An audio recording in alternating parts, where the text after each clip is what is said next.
श्री स्वामी समर्थ। आज मी तुम्हाला मला आलेला स्वामी अनुभव शेअर करणार आहे।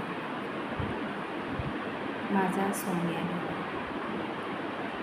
लग्न झाल्यानंतर मला स्वामी काय आहे, स्वामी कोण आहे, कुठे राहतात, त्यांचे सामर्थ्य काय आहे हे समजतं।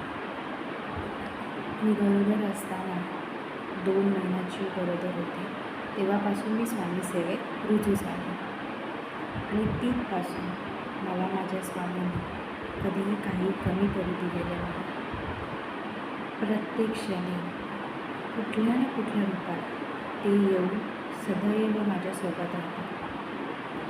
माझ्या प्रेग्नन्सीमध्ये माझी काळजी घेणारं कोणीच नव्हतं, कोणीच नाही। आणि पहिलं बाळ असल्यामुळे मलाही तेवढी आयडिया नव्हती की कसं स्वतःला सांभाळायचं, कसं बाळाला सांभाळायचं। पण मला नाही माहिती की अचानक यूट्यूबला मला स्वामींचे नामस्मरण, स्वामींचे अनुभव, स्वामी लोकांना किती चमत्कार दाखवतात, स्वामी लोकांना किती मदत करतात, हे सगळे व्हिडिओ अचानक यायला लागले। माझ्या मनात नाही, ध्यानात नाही, काहीच नाही।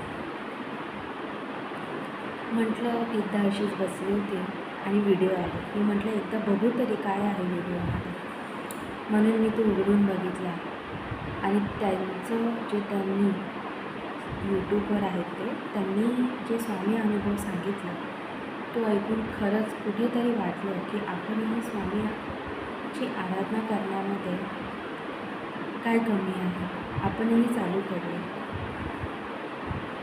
असा विचार करून मी त्या दिवशीपासून स्वामी आराधनेत रुजू झाले आणि त्याच्यानंतर इतकं मला वेगळं वाटायचं।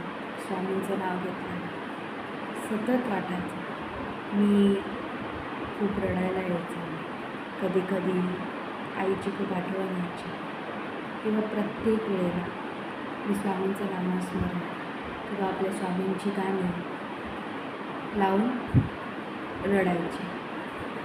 स्वामींनाच माझं सगळं दुःख सांगायचे आणि मी माझ्या आयुष्यातला सगळ्यात मोठा अनुभव म्हणजे अगदी मला सगळ्यांनी सांगितलं, आम्ही गावात राहतो त्याच्यामुळे प्रत्येकाने माझ्या पोटाकडे बघून सांगितलं होतं की तुला मुलगी होणार, तुला मुलगी होणार। पण असं मलाही मुलगीच हवी होती, मलाही मुलगीच हवी होती। मला मुलाच पाहिजे असं काही नव्हतं। मलाही पहिल्यापासून ती मुलगी हवी, कारण की लहानपणापासून अगदी मी 2.5 वर्षाची असताना माझे वडील मला सोडून गेले। त्याच्यामुळे मुलीला एका वडिलांचं प्रेम काय असतं हे सगळं मला माझ्या मुलीतून मला जगायचं होतं। म्हणून मी स्वामींना सारखी सांगायची की स्वामी मलाही मुलगीच नाही, मलाही मुलगीच नाही। पण माझी आई, माझी मम्मा सारखी बोलायची नाही, मला मुली झाल्या म्हणून माझ्या दोन्ही मुलींना मुलगा व्हायला आणि तिच्या आराधनेमुळे आज मला मुलगा झाला। हा माझ्या आयुष्यातला पहिला अनुभव स्वामींचा। 9 महिन्यामध्ये मला कधीही कसला त्रास, कसलं काही, मी तुम्हाला सांगते की मला 9 महिन्यांमध्ये एकदाही गोळ्या, औषधं काहीच घ्यावं लागलं नाही आणि मी खूप नॉर्मल होते। मला कसलाही 9 महिन्यामध्ये त्रास झाला नाही, कधी मला वॉमिटिंगसारखं वाटलं नाही, कधी मला चक्कर नाही आली, कधी मला मळमळ नाही झाली। हे सगळं केलं ते माझ्या स्वामींनी, कारण की त्यांना माहिती होतं ना की माझी काळजी घेणारं कुणी नाही। त्याच्यामुळे माझी काळजी त्यांनी घेतली आणि त्यांनी मला प्रत्येक सुखदुःखात साथ दिली। त्यानंतर मला स्वामींच्या रूपाने झाला माझा शिवांश।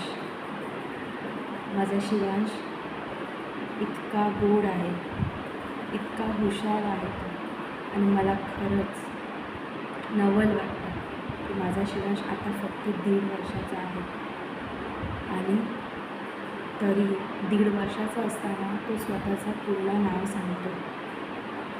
हे मला ऐकून खूप नवल वाटतं. माझा शिवांश पण रोज मी सकाळी उपासनेला बसले की तो येऊन माझ्या बाजूला बसतो.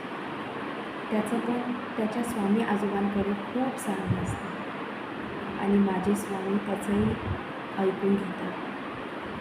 आणि तो रोज सकाळी उठल्या म्हणजे अजून तो 1.5 वर्षाचाच आहे, पण तरीही उठल्या अंघोळ केली, कपडे घातले की तो स्वतःहून स्वामी आजोबांच्या पाया पडायला जातो. कधीतरी मी विसरले तर मलाही घेऊन जातो. म्हणजे हा माझ्या स्वामींचा एक मोठा चमत्कार माझ्या आयुष्यात आहे. मी कधी विसरली, मी कधी गाईत असली तर मला तो हाताला धरून घेऊन जातो आणि स्वामी आजोबा करत मला तिथे बसवतो.